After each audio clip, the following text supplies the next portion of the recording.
recorded at the moment. Okay, so good day, everyone. Good morning, good afternoon, and or even good evening to everyone, depending on where you are, right? I'm so happy to see all of you here. My name is Rita Choi, founder of Asia HRM and Asia HRM Coaching Engage Plus. Asia HRM is an HR community focusing on networking and sharing of best practices. As for Coaching Engage Plus is an online platform connecting qualified coaches with their potential clients, such as the HR practitioners. And since we advocate personal growth, that's why we have regular webinars from time to time.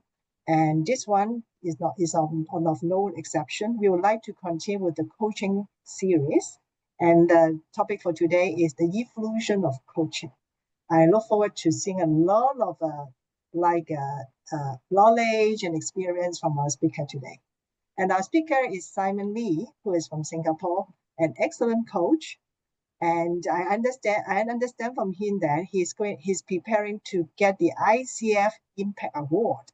I'd love to hear a bit more from him. So I would love to hear the floor. I would love to leave the floor to Simon so that Simon can share with us his expertise in this journey of coaching. Thank you, Simon. Thank you, Rita.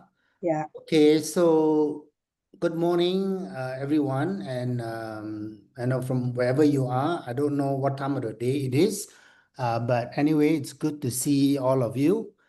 My name is Simon. I'm based in Singapore, but I do travel quite a bit to Malaysia. And of late, I've also started doing some coaching in China. So it's really interesting, how coaching can be very attractive. I can do coaching in China, even though I don't speak a single word of Mandarin. All right. So I have been coaching this is my 25th year. Yeah. And I think I should be retiring, soon by the end of this year. So I've already been coaching for about 25 years, and coaching probably has a history of about 30 years. I think this year is where ICF celebrated its 30th anniversary. So I have been very much part of the ICF community. In fact, in the year around 2000, I was one of the original founding member of the ICF Singapore chapter, together with my good friend at the time, Mr. Fu Si Luan, who has passed on. And I came into Malaysia probably around 2003 and started offering a business coaching training program that led to a business certification program under the University of Malaya, the continuing education department. So I taught at the University of Malaya for about 5 years. And then I founded, my best client, which happened to be one of the largest, oil and gas company in the world, and that's Petronas. And interestingly enough, it was at Petronas that I started my coaching, training. So I helped to deliver a 3-day workshop for Petronas. And I have since, been working with Petronas even till today. So it's God's blessing that I have been, associated with Petronas for the last 20 years. And till today, I'm still working with the senior leaders at Petronas, together with a panel of about 10 coaches. I've been providing executive coaching services. I no longer do the training at the Petronas Leadership Center because they are already very good at doing it on their own. So that's basically my journey. Now, earlier on, Rita mentioned about the ICF Coaching Impact Award. I would like to clarify a little bit. I'm not going to be the one receiving the ICF Coaching Impact Award. Actually, I was the nominator, and I actually nominated, Petronas for the Coaching Impact Award. And of course, the outcome is not known yet. We do not know. It will only be known in October, this year. But I want to take this opportunity today to share with you my little journey and how I have supported Petronas all the way, and preparing for the nomination of this ICF Coaching Impact Award. All right. So today's topic, if I could just begin with a share of my screen, just to get everyone aligned.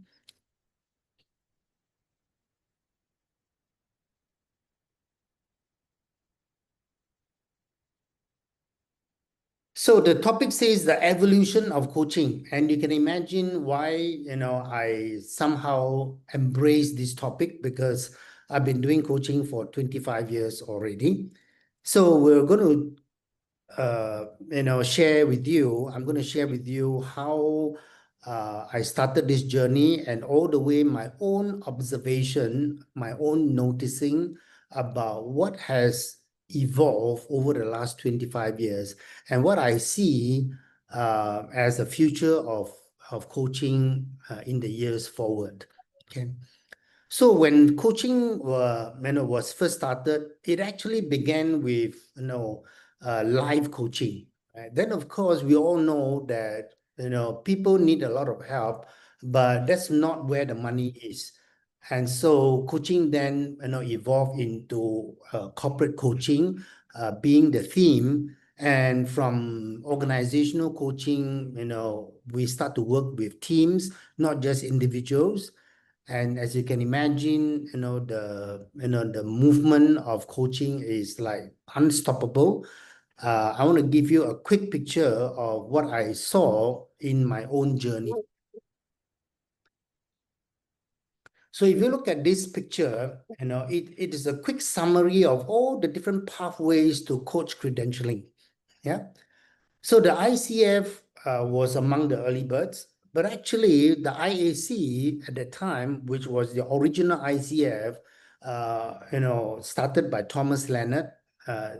He was known as the father of coaching. Was like the brother of the ICF. So the IAC and the ICF were pretty much started at about the same time, and then of course came people like the Association for Coaching based in UK, and then we have the EMCC Global, right, which is European, and of course we also have other organizations like the Worldwide Association of Business Coaches, which was Canadian based. And you also have the CCPC, also Canadian based, but they work mostly with the University of Toronto. And in our work with the ICF Singapore chapter, we realized that the ICF was not very much, embracing the Asian, so-called culture. So we started the APAC, which is, the Asia Pacific Alliance of Coaches. We did the APAC only because we realized that ICF was holding meetings at like 2 a.m. in the morning, 1 a.m. in the morning. They were not very sensitive to the needs of the Asian people. So that was how APAC was started. And of course, today the APAC have grown. They'll be having their upcoming coaching conference in Kuching in September, coming up very soon. Now, of course, the ICF, the AC, and the EMCC also, came together to form the Global Coaching and Mentoring Alliance since November 2012, right? And this was probably just a nice collaboration, but did they actually work together? I personally do not witness it. But anyway, it's there. At least we all know that they do support each other's qualification or certification. Yeah. Now, from my own journey as a coach, I find that where I get the best resources, right, is actually from the Institute of Coaching, and not so much from the ICF, the AC, or the EMCC, but rather from the Institute of Coaching. So the Institute of Coaching is based at Harvard Medical School. And this is where all the research, all most of the research are actually done, and you get best-in-class articles, information about coaching and leadership. Okay, and that's where a lot of the R&D is conducted. So you can see we are no short of coaching organizations or bodies that support coaches all over the world. The latest, right, the youngest to join this fraternity is actually the UCA, the Universal Coaching Alliance. I wonder if any one of you are familiar with the Universal Coaching Alliance. They actually came out of somebody who was part of the Association for Coaching, right? And this is still a very and a new setup. So today we don't have a lack of coaching organization to support the growth of coaches all over the world. Okay. Now I have lots of slides on all of these organizations, but I'm not going to show them. I'm just going to summarize how I see the evolution of coaching from my own journey. Okay. So from the early days, I remember when I learned coaching, it was from Thomas Leonard. And Thomas Leonard, as the father of coaching, was really good. He started Coach Hill, corporate Coach Hill, and then he sold it to his best friend, Sandy Vilas. And then he started Coachville. And that was when he formalized the 15 proficiencies. And as you can imagine, the 15 proficiencies were very solid, coaching competencies that we all learn.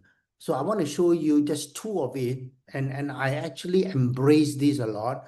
I don't know if a lot of the coaching schools still teaches this, but this is a very good summary of how we engage in provocative conversations. This happened to be the proficiency number 1. Yeah. So you can see a very elegant way of depicting the before and after of coaching. All right. Before coaching, the client could be stuck, could be bored, very predictable. But after coaching, we would like to see him being excited, look at things from an opportunity standpoint, and have the freedom to explore. But what do a coach do? What does a coach do? So a coach can offer more of the possibilities, more concept, a bigger game. A coach could also, encourage the client to look at less of, meaning look at the absence of, something, look at the source of where his, what he wants to achieve, where the source could be coming from. Look at things that he may decline in order to be more specific with objective and results. The coach can also work on a different framework, can look at offering change, can help the client to draw distinctions, right? So based on what a coach could offer, you will be able to help the client to move from stuckness, to excitement. So this is just one very quick summary of proficiency number 1. So let's take a look at proficiency number 2. I won't go through the 15 proficiencies, but I'll just share with you why I like these two, because a lot of the time as a coach, we have to reveal the client to themselves, meaning help the client, right, to expand the possibilities and identify their core strengths. Yeah. So again, from revealing the client to themselves, in the initial stage when the client come to us, right, the before and after of coaching could be, before coaching, the client could be unaware, maybe confused, maybe repeating, some of the stories that he's been sharing over and over again. But hopefully after talking to the coach, he has got new awareness, becomes more enlightened, and also become more inspired. So what does the coach do to move the client from before to after, right? The coach can help the client to lift some of his limitations. Maybe some of the assumptions that he's making, is not accurate. Or maybe there are new frameworks that he could consider. Or maybe the client could be teetering, on something. Teetering meaning something that is flexible but being attached, by a rope to something else. So that way, if you could help the client to remove some of these limitations, he will be able to become more enlightened. Yeah. You could also help the client to expand the possibility by looking at his gift, his strengths and resources, and help him to be clear about his preferred future. What does he want? His vision, mission, and values. And what are the things that motivates him. As a coach, we also would like to understand his personality a little bit more so that we can engage him in the right way. So these are ways that a coach can reveal the client to themselves. So we move from, in the early days, we were very, very specific about coaching proficiencies or competencies.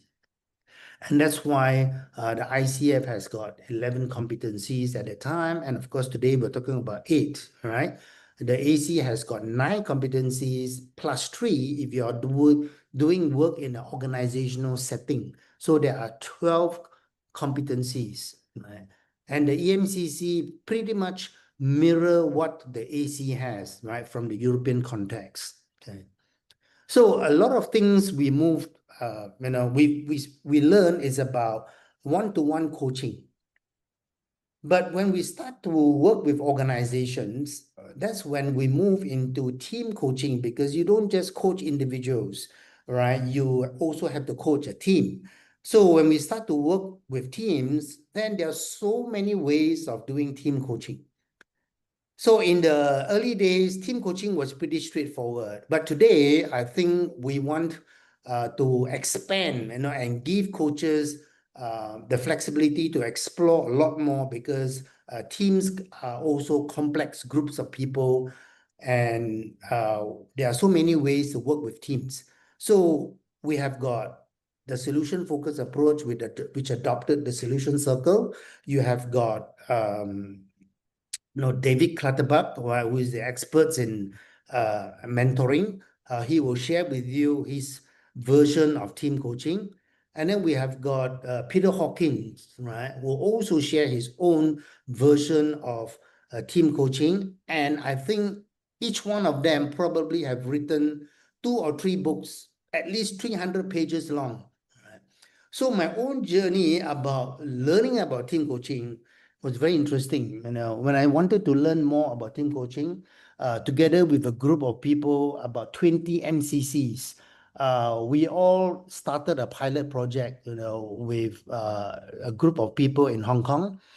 And what happened was, after attending that program for about 6 months, and we realized that we were actually not very pleased, with the outcome of the learning, because there were so many things that was very confusing.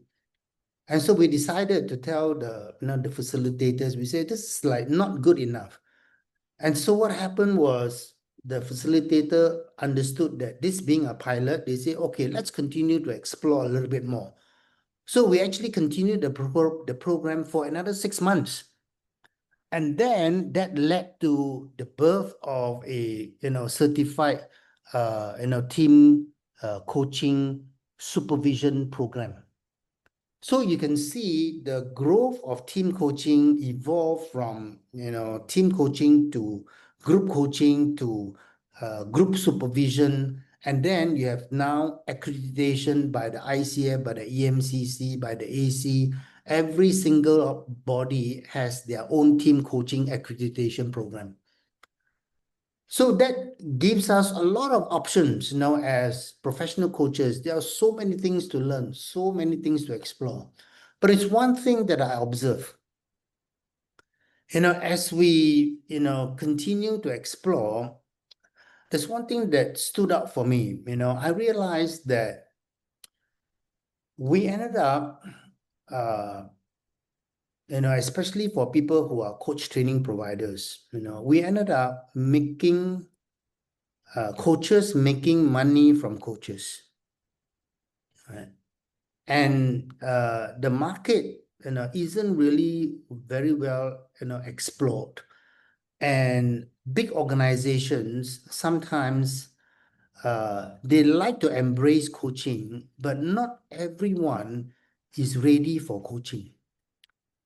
And of course, this can represent new opportunities for us. That means there's a lot more opportunities for us to work with organizations to grow the coaching business. But I'm not so sure if organizations understand coaching well enough to be able to say, okay, let's do it properly, right?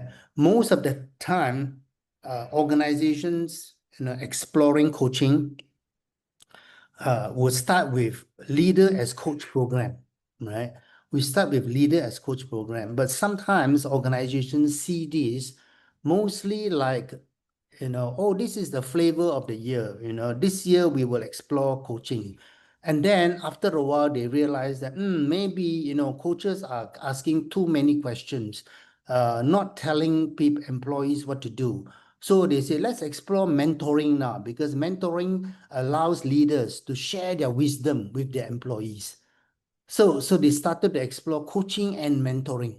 And then after a while, things get confusing, and they will say, oh, let's just do, what makes sense. Let's simplify coaching. Let's not make it too complex, right? We should simplify coaching so that everyone can simply coach. So a lot of things are happening in our world, today, but it all represents opportunity, right? But are we as coaches then doing the right thing professionally to make sure that we uphold the standards of coaching? Okay. And there are already so many versions of, models of coaching out there in the world today, right? So what is right, what's wrong? I don't think I have an answer. And I don't think any one of us will be able to say, this is right, this is not right. Yeah. We'll just have to continue to polish our skills so that it gets better and better. Okay. Now, of course, from team coaching, we also move into supervision, right? And supervision is another huge area for certification and accreditation. Okay. What I'm sharing with you here is the Hawkins and Sohart 7I supervision model. Of course, if you are doing team coach supervision, that will be the 10I supervision model, right? So there are so many things that we can learn. But supervision is essential because we also realize that coaches need coaching as well, because coaches need to go through that learning journey. And we also need to continue to get more training so that we can be even better. So that's where supervision is essential. Okay. Now, of course, when we look at organizational work, yeah, leader as coach, of course, is very popular. Most organization or training providers would have this kind of a program to equip leaders and managers with the coaching skills so that they can engage employees better. So in a typical organization, when they are looking for coaching providers, most of the time, they would ask these questions. They say, okay, is there a model that we can follow? All right. Is this powerful? Does it work? Okay. Is it easy to use? Is it credible? Is it in use around the world? Are there books associated with it? Are there conferences? All right. Is further training available? And how will it make us more effective? Right. So these are the kind of questions that organizations would typically ask, right? And I want to share just one thing, that I would embrace. This didn't come from me. This came from the Oxford Group in UK. And I basically was part of the associate of the Oxford Group in the early days. And I liked the fact that they have just 5 simple conversations that can help to transform trust and engagement at work. So the 5 organizations, number 1 is to help leaders and managers to build a trusting relationship with their employees. Yeah, because when we build a good rapport and a trust with a good relationship with employees, what will typically happen is that the quality of the conversation will improve. And if the quality of the conversation is improved, then the employee engagement will go up. And when employee engagement goes up, this is where business performance will be improved. Yeah. So it's no-brainer. We all need to have this prerequisite for coaching, which is establishing a trusting relationship. Then, of course, at work in organizations, we need to have mutual goal expectations, right? Agreed. Okay. Goal setting is extremely important because if you're not able to set goals mutually, then employees are not clear about what to do. Okay.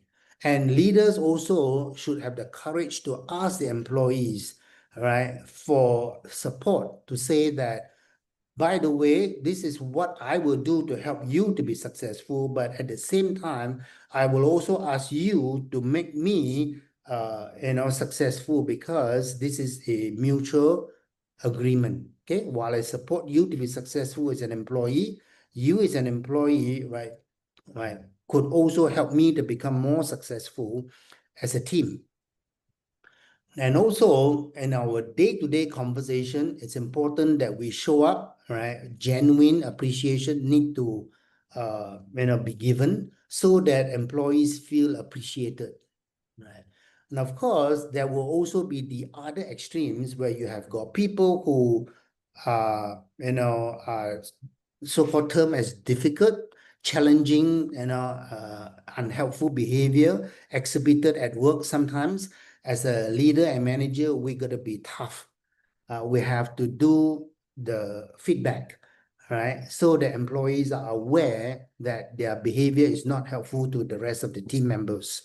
So we need to challenge unhelpful behavior. Then, of course, we have to help employees with their career dialogue, building for the future, because employees would also ask questions like, why do I need to do this? All right. Why should I support you? Okay. What's in it for me? So employees need to build their career as well. So if leaders and managers can focus on 5 basic conversations at the workplace, then it augurs well for building a coaching culture. So I like this 5 simple conversations. Okay, I don't know about you, but this is what I thought would be helpful for you to know. Okay. Then, of course, when we talk about coaching individuals, especially working with senior leaders at work, yeah, right? In the executive coaching that I do with my client, working with senior leaders, sometimes you will hear things like, oh, life is very stressful. I don't have quality sleep. Work is piling up.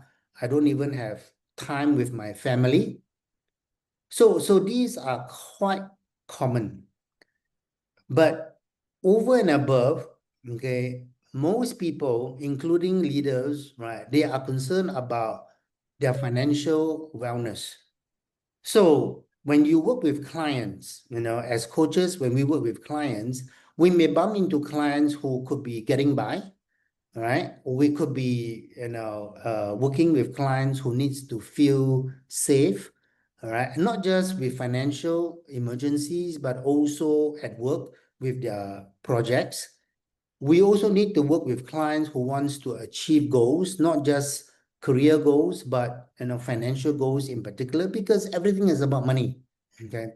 But what I thought was very helpful in the course of my work is to help employees and leaders to understand this whole concept of funding contentment, because that means our ability to be flexible enough, right, to live a life that's meaningful to us. Okay. So that for me is funding contentment. Okay.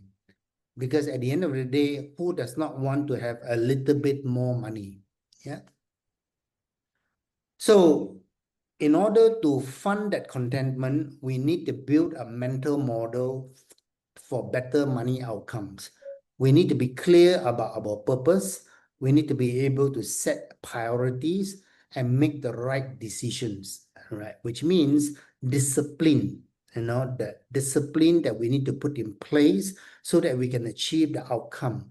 In order to achieve outcome, we have to hit performance goals. In order to hit performance goals, we need to have processes in place.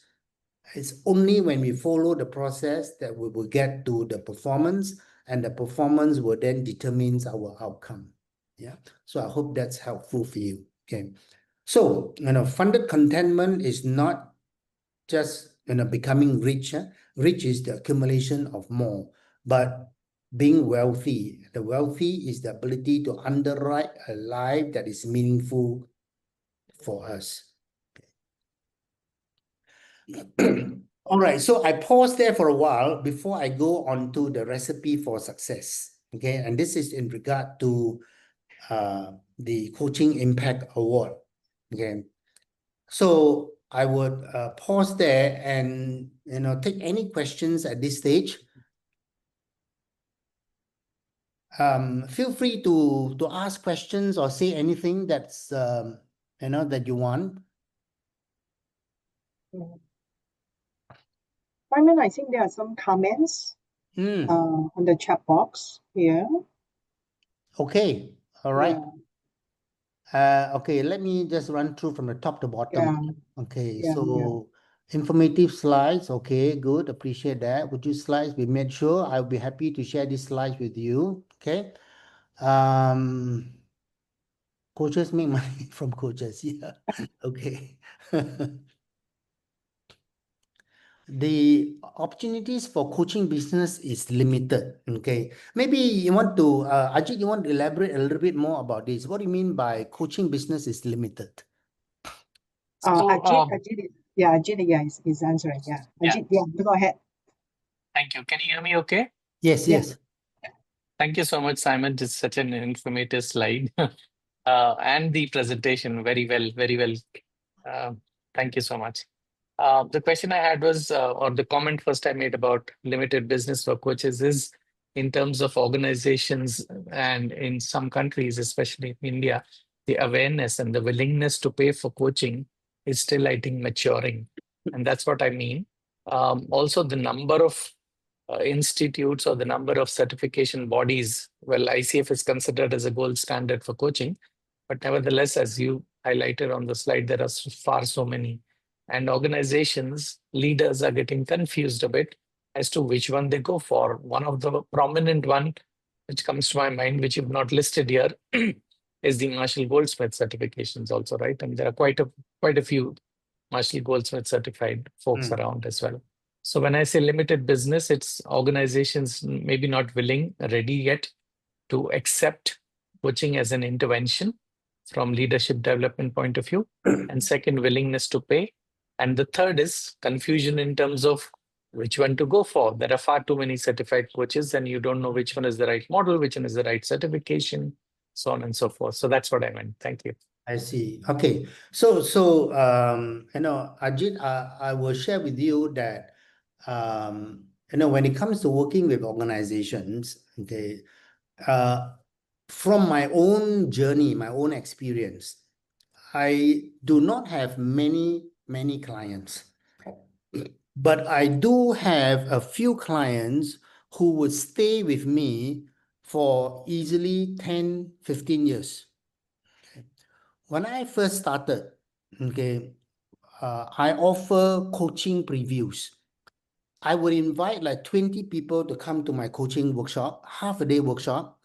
Out of that 20 clients who showed up, 5 clients accepted our challenge, right, to work with them, and maybe even on a initially pro bono basis. But guess what? These 5 clients lasted me and my team of 5 coaches 5 good years.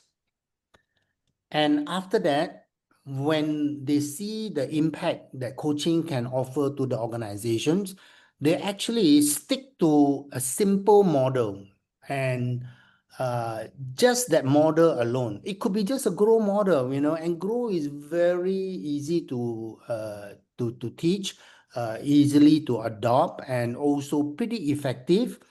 So the grow model itself can last you a good 10, 12 years.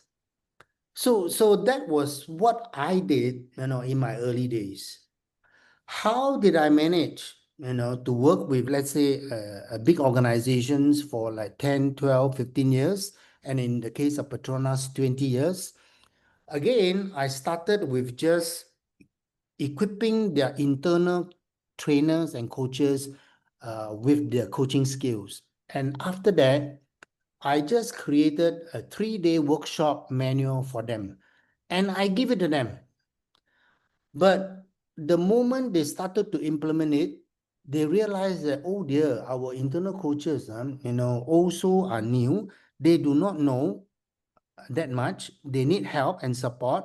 So good, but we don't come in to take over their job. We embrace their, journey of learning, and then we provide them with the supervision. So now we do coach the coach. So that's where the supervision comes in. And when I started to offer the supervision to the internal coaches, they become more confident at running their own program. But they need to feel safe that you are not there to take over their work, because they also need to have their career. So we need to have a supportive environment to help them to become successful internal coaches.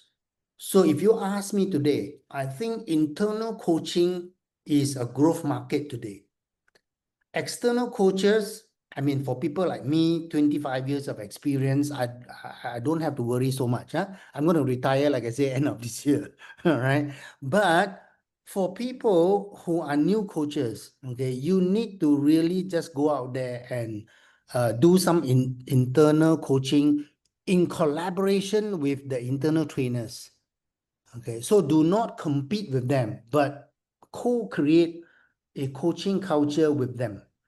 Because when you work with them as supporters, right, they will like you, and they will continue to buy your tools and your, your manuals, your toolkit, but they want to be able to incorporate it into their own internal coaching culture. So support them, yeah, right. So that's what I would do. Thank you. Thank you for that tip. I must say you've been incredibly lucky, but thank you for that tip, not to compete with the internal coaches, but be co-creators. I take that. Yes. That's a big takeaway for me. Thank you. Yeah. In fact, yeah, when you do that, they actually like the resources. They will look to you as a source of, let's say, advanced coaching techniques, right? So when they need help, they will come to you. Yeah. Okay. Other people, if you have, your points of views to share or questions?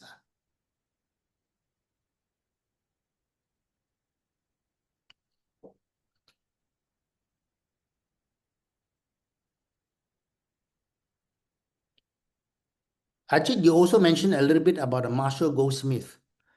Yeah. All right. Yeah. So I also went through the Marshall Goldsmith program.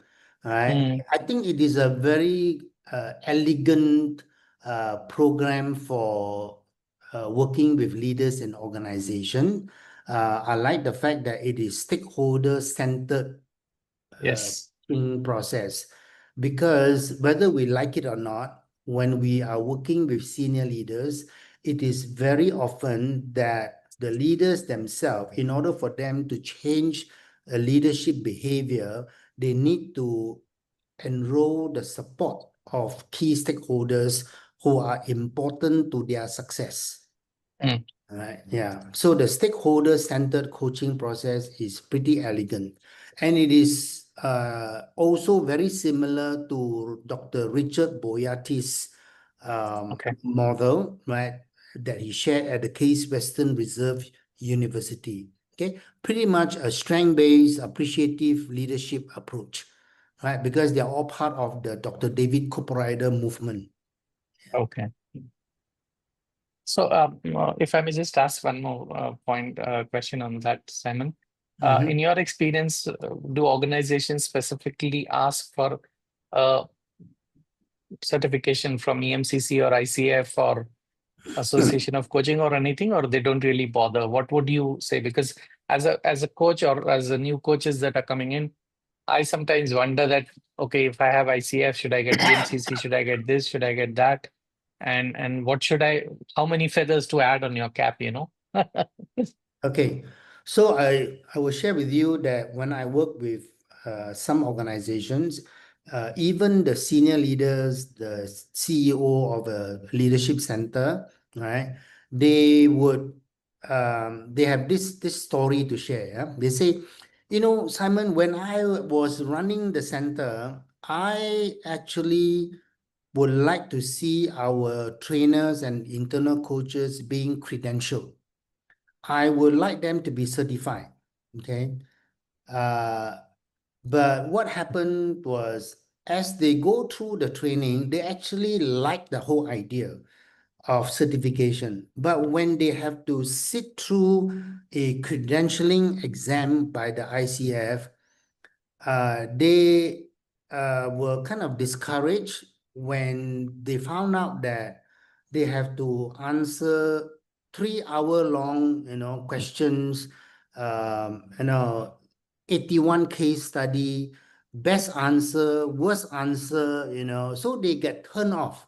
They get turned off by things like this, and they say, if I can coach, okay, that's good enough. Why do I have to subject myself to this kind of exam, right? They don't see it as necessary. And of course, when you have to answer the best answer, that's okay. But to answer the worst answer, that's where they get a little bit, frustrated. Okay. So of course, all this feedback were also given back to the ICF. And ICF now have also listened and they have modified the credentialing exam to now make it into 2 versions. Maybe at the ACC level, it's easier. Right? At the PCC level, a little bit more challenging. Yeah. Okay. But there are also other bodies who typically do not care about these because they have a different variation of addressing the code of ethics. They give you 2 case studies, okay, to respond to, right? And you will write your own case studies. So that itself could be a more rigorous approach and yet less expensive. So these are Okay. Mm-hmm. some of the feedback that I'm hearing. All right. Thank you. Thanks. Okay, so Simon, I have a question, quite a broad one. Coaching is not that popular in Asia as compared to the States and also Europe. And a lot of people actually mix up mentoring with coaching. So as a coach, is there anything that we can do to promote coaching culture? Okay, thank you, Rita, for asking this question. Yeah. Now, if you look at all the different bodies, okay, you have got ICF, by the way, the largest, most popular, coaching organization. So I'm sure because of their, size, ICF is going to be here to stay for a very, very long time. Okay, but that I'm pretty sure. Okay.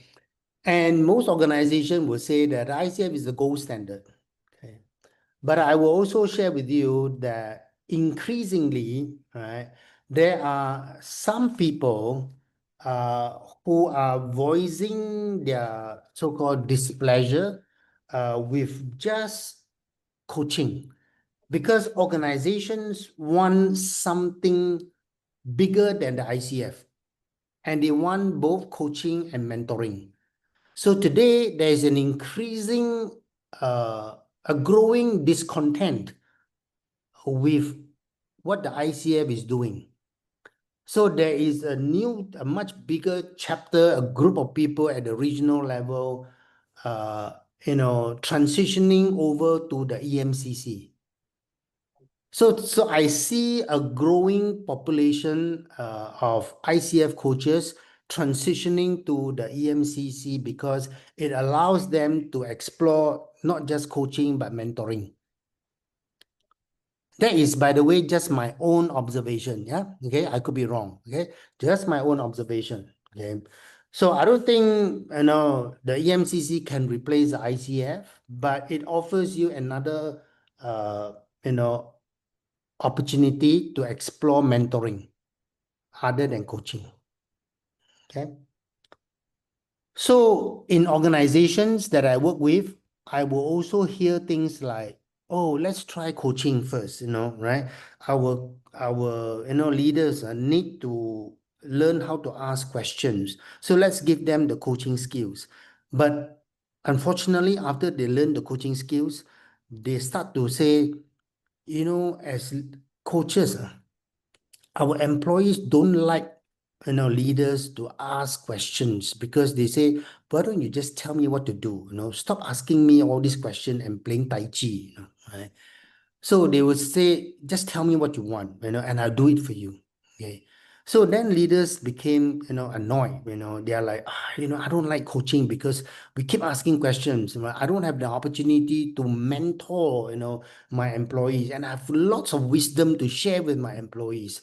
So that's when they say, okay, let's do mentoring, But in reality, mentors also need coaching skills, all right? So you actually need both.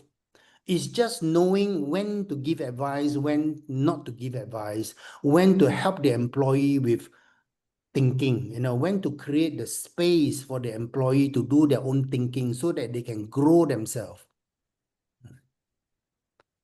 So I would say it's a tricky balance to maintain, but it can be done. Yeah.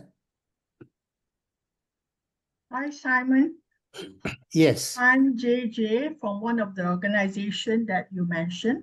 I just want to acknowledge you've done a great job for the organization.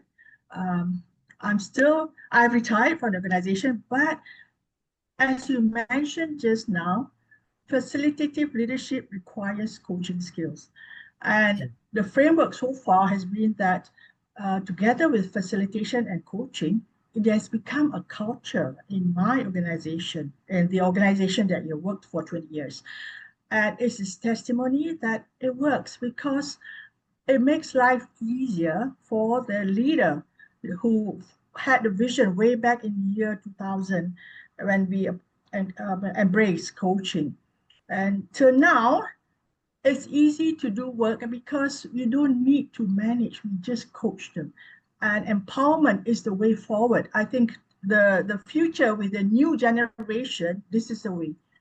Leaders as coaches can find the goals and achieve with success. Thank you, Simon, for the great work you have done for us.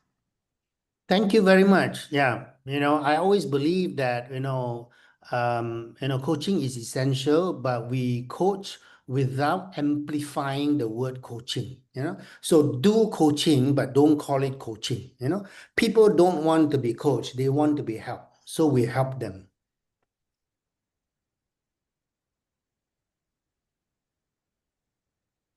Okay, Rita, how much more time do I have? Actually, I think 5 more minutes for you because you wanted to finish at 12 Yes. noon sharp. Yeah. So Okay. I need 5 minutes to Okay, let good. Yeah. everybody know about upcoming events. Yeah. Okay, good. So let me continue with the sharing.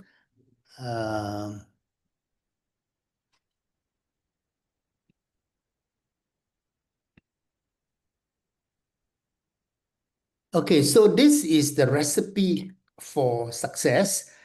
And I will share with you that I had the privilege of working with Petronas for 20 years. I have witnessed how the organizations have grown from 5 people to 5,000, and now, right, we are able to create this coaching culture across an organization who has 40,000 employees. Okay, so that is a huge movement. And for me, last year, I decided to work with Petronas to say that because of the work that you have done, you deserve to be recognized, for your coaching culture. So that's where I started to put together this nomination for them to be recognized for the ICF Coaching Impact Award. Now, there's no guarantee that we will win. Yeah.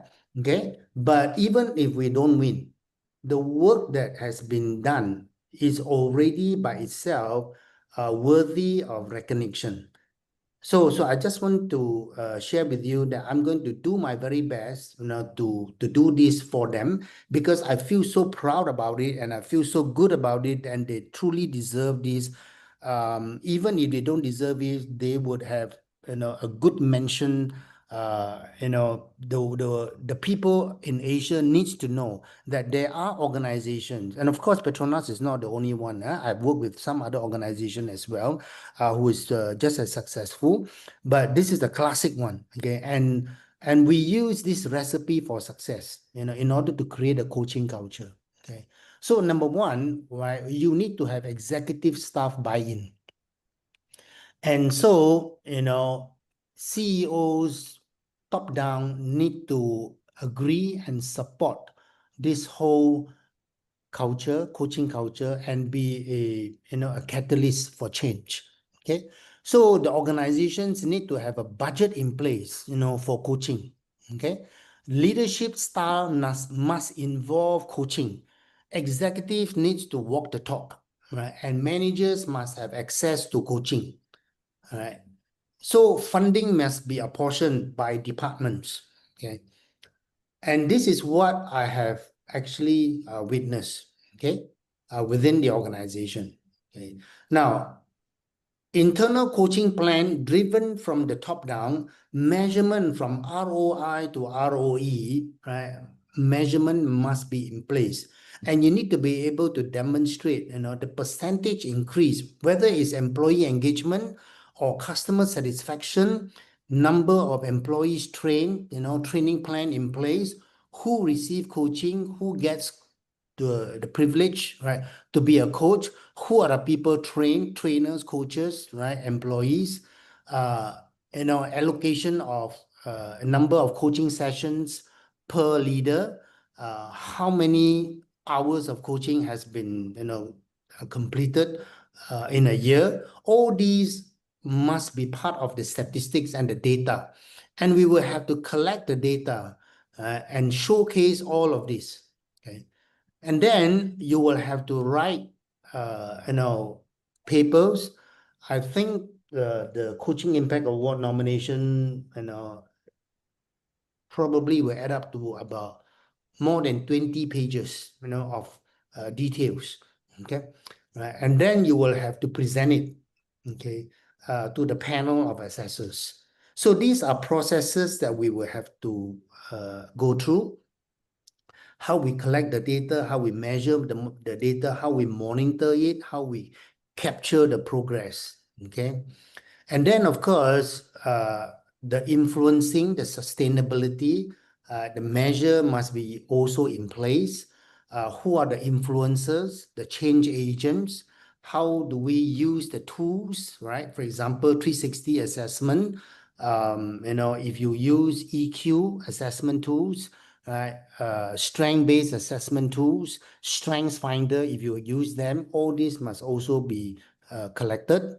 And then the training plan, right? Follow up on coaching. If you create a change initiative, how do you actually monitor the progress? How are the coaching messages being communicated from the top down and bottoms up? Okay. So all these must be in place, and you have to be able to actually score yourself for each of these elements. Okay. And just by scoring yourself, you more likely will be able to also know your own likelihood of achieving a coaching culture. All right. So I want to share with you just some of the things that, as a nominator, I have observed what is happening within the organization. Okay. For example, in Petronas, not only do they have coaching in place, they even have, for a certain number of years, they even have purchased the Harvard Managed Mentor Leadership Coaching, which is an online digital learning platform for employees to access, right, all the tools and learning about coaching. Okay. And then, of course, they have the face-to-face coaching training, and followed by the certification program. Yeah. And of course, in Petronas, they happen to start with the solution-focused approach to coaching certification, right, offered at the University of Toronto. Yeah. And of course, as you walk through the shop floors, as you walk through the company line, you will also witness, pictures, posters, you can see, graphics being illustrated, hung on the wall, okay? On the way to lunch, as you walk through the gallery, you actually witness all the coaching elements being displayed, okay? And then they will bring in experts, okay? They will bring in people like Tony Schwartz. They bring in Marshall Goldsmith, right? They bring in thought leaders into the leadership center, and they will have their own tech talk, events, okay? So they have their own cultural belief put in place. They were able to also have focus recognition, providing feedback to employees. So these are all the things that they do on a day-to-day basis. Yeah. Okay. So at the organization level, at the department level, they have events, workshops happening on a regular basis. Every day you will have coaching workshops being conducted at the Leadership Center. It's quite amazing to be able to witness things like this happening on the day-to-day. Yeah. Right. So that's what I have kind of simply put together just to give you a quick overview of my own journey as an executive coach, working with probably less than 10 organizations in my 25 years, right? But of course, I have trained more than 20,000 people just in Petronas alone. Yeah. So that's the kind of thing that keeps me going. It is really, inspiring. Yeah. So there is a lot of work, for us as coaches to be able to do a lot more opportunities that we can explore. All right. But just be aware that the wave might be, changing a little bit, right? From external coaching to internal coaching. Internal coaching is still a huge area of growth. Okay. Although some of you may start to feel like external coaches, are probably, getting a little bit of limitations. Okay. But don't despair, because there are new ways to explore coaching. There are new ways to work with organizations. Yeah. Okay, Thank thank you, you. Simon. Thank you, Simon. Simon, would you mind stop sharing? Thanks, Yes. Simon. I think Simon is an encyclopedia in coaching. You have walked us through the journey of coaching, the evolution of coaching, right? From personal coaching to team coaching and even mental coaching, right? And also, I really love your 5 conversations, which help us to foster a coaching culture in our organization. So, Simon, now we would love to take a group picture, okay? But the issue is I have some technical issue here. So I would love to have my friends here to help me take a picture. So can everyone just open your camera so that we can take a group picture? Anyone? Miss Lim, can you help me to take a group picture? Or Mr. Yo, can you help me to take a group picture? So they send it back to me because I tried to take it, but it seems that there's some technical hiccup here. Okay, so just help us out. Okay, so may I say 1, 2, wow. We have a lot of friends here today. Okay, 1, 2, 3. So Miss Lim, help me to take picture, Mr. Yo. Thank you. So one more time. 1, 2, 3. Great. Thank you, Simon, for the insightful session, a very educational session. And coming up just 1 minute, I would love to share with you the upcoming event for AHRM.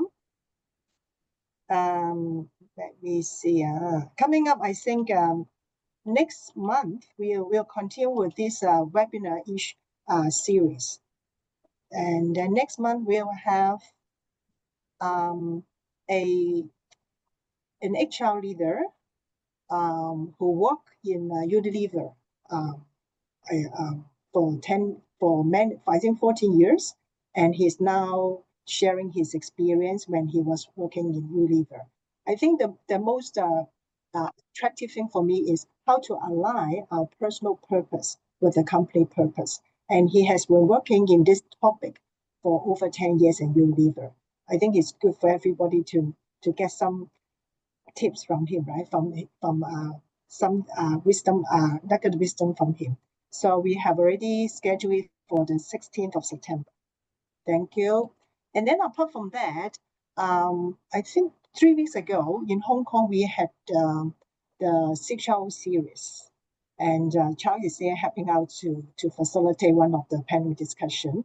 And in order to continue with the momentum with the 6RO and the HR leaders in Hong Kong, we have started a survey on the top 3 challenges of the HR leaders faced in Hong Kong.